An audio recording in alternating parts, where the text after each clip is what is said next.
George and Mr. Farnan are enjoying a nice glass of wine at an annual pub quiz. They've just been asked who won the World Cup in 2002.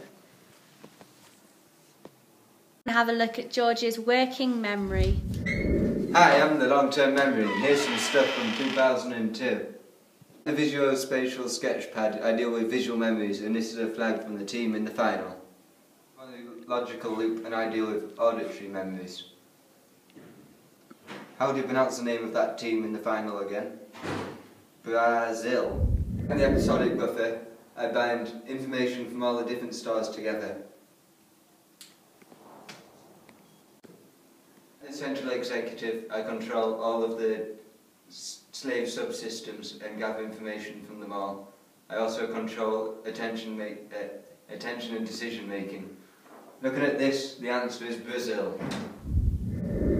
George, I haven't got a clue who it is. Do you know? No, I think I've got it. The answer is Brazil. When George got asked the question in the pub quiz, he went to his long-term memory where he was reminded about 2002.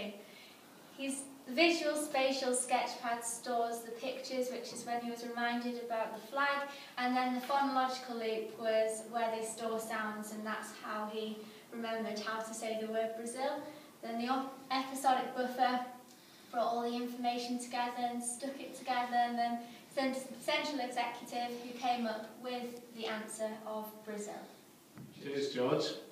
The Central Executive was played by George Irvine. The phonological loop was played by George Irvine. You get the gist. Millie's on the camera.